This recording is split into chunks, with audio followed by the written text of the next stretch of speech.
Hey everyone, how's it going? I am doing just fine.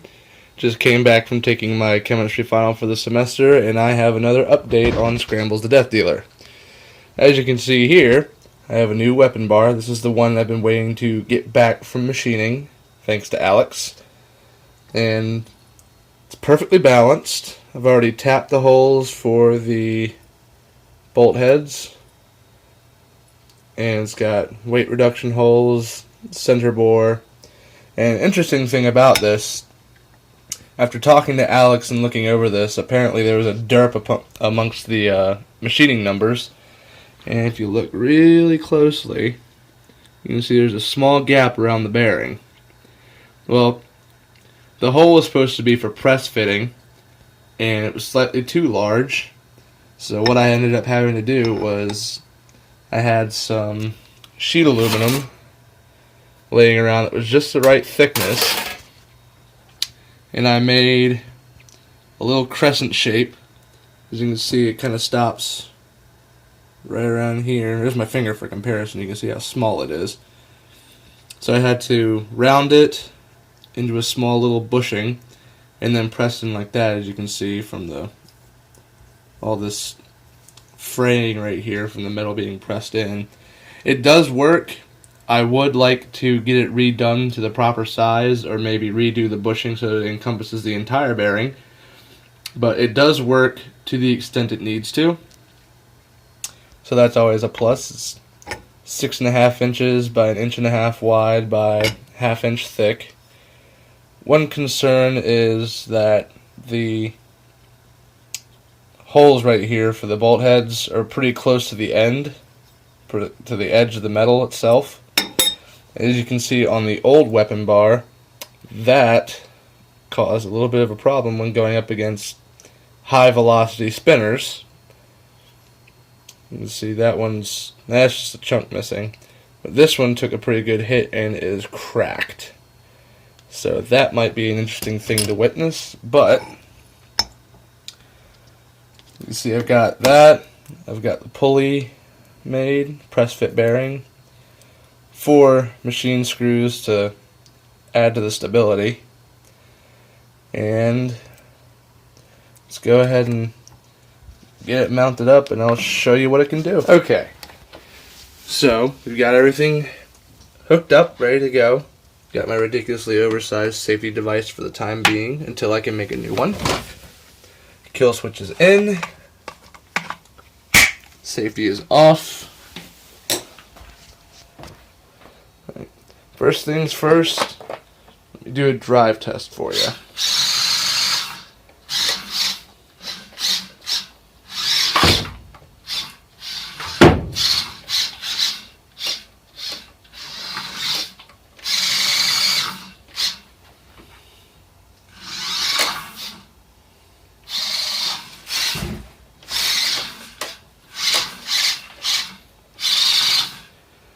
My apologies for the crappy driving. I'm doing this one-handed.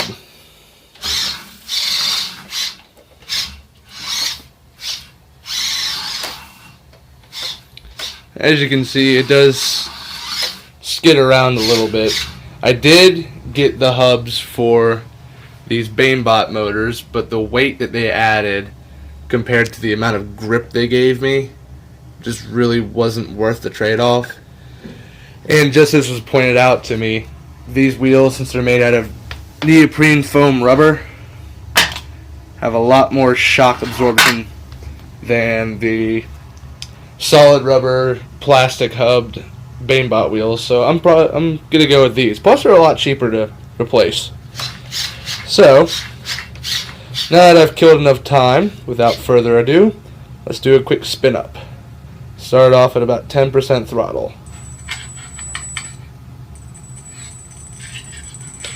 That didn't sound good.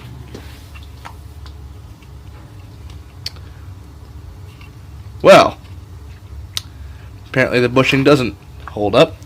I'll have to make a new one of those. Anyways.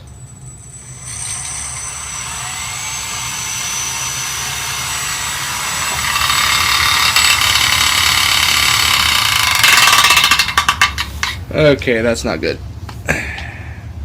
Well, I know what I have to do. Sorry about that. I realized a little bit too late that when I put the pulley back on, I put it on upside down, because that bushing coming out also acts as a bit of a guard, because there's no bottom plate on this blade yet to protect from that nylon bushing pushing the other bearings out, since really the only thing that's truly press fit is a bearing on a UHMW pulley, which doesn't have that much holding force. So the next thing I'm going to need to do is make a retention plate down here. I've already got holes tapped for it, just need to make it. And this, I'm pretty sure the blade's going to be reversed now, so because I haven't tapped these sides of the holes yet. Because tapping a 3/8 inch hole in 7075 aluminum without any sort of grease takes a lot of muscle. So, without further ado, I will do a spin-up test. It should hold up long enough to do a full spin-up, but we'll see if it self-destructs. Oh, I had the spin right on that shot. Okay, that's good enough. Alright, let's start off at 10% throttle.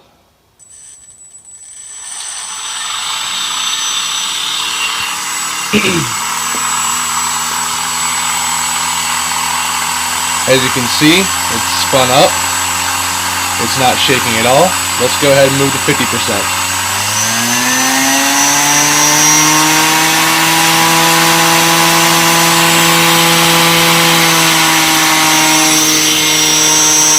Yeah, that's about 50.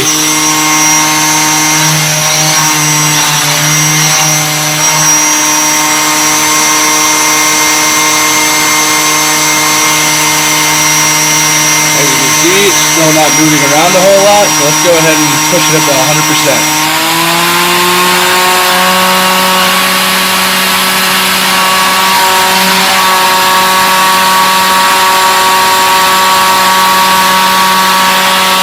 As you can see by that bag moving around, that's about 4 feet away. This thing puts off quite a bit of wind.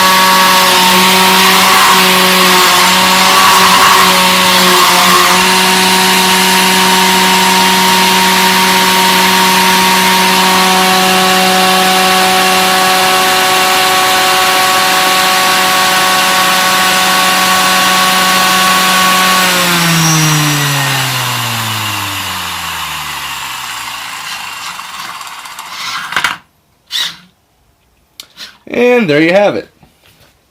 I believe the battery was almost fully charged on that, so on a fully charged 3-cell LiPo, that thing is going to go a little bit faster, but I don't think it really needs it. Considering that the tip speed is about somewhere between 160 and 180 miles an hour, I don't think I should have any problems making contact. So, over the course of the next couple days, since I have, I don't know, the next 3-4 days off of work and I don't have to be in class to take finals until Monday, I will finish tapping that, make a retention plate for the bearing, make some wheel guards, and possibly even paint the chassis, maybe add some graphics to it. Order some new wheels, figure out where the hell to put this so that I can easily access it, and it will be ready to fight. And just on another quick note, for those of you who have been keeping up with my recent catting statuses and whatnot, I have begun working on an ant weight called Scrambles F4, aptly named, and I now have the drive circuitry. It's going to be 2 Vex Robotics motor controller 29s with the power leads jumpered together. Of course, you got the 2 white PWM leads coming off. I've got a battery connector already soldered on. And I would shrink the heat shrink tubing if I could find my heat gun, which I don't know where it went. I've searched across the cacophony that is this table. I don't know if cacophony is the right word. Sorry about that. I got interrupted by a phone call. Anyways, we got Vex motor controller 29s, 2 single channels, CA glued together. We got the motor leads coming off this end. Got the power leads jumpered together so they can run to one cord. We've got the 2 PWM leads. I will be getting the receiver in soon, and what I'm going to do actually is cut these wires really short, solder them where they need to be, and I'll have a motor controller, probably about, I don't know, this size for the weapon motor. This will provide the BEC power for the receiver, which will also power the logic levels on this. I'll be running about 11.1 volts. I already have the drive motors for it, and it'll be a smaller but almost identical replica of this. So, look forward to that. I don't know, I may eventually end up doing something with this Weta kit that I've got laying around. I don't know, I've just never really been all that adamant about building a kit bot because I like to design my own. And that should be about it. So stay tuned over the next couple of days. I will have the completed version of this robot ready to go. And who knows, I might even get some money on me to buy the machined chassis for the next robot. Maybe get some plates made for it as well. And who knows, I might have an ant weight in time for February that I can fight. So stay tuned, and I will see you all in the next one.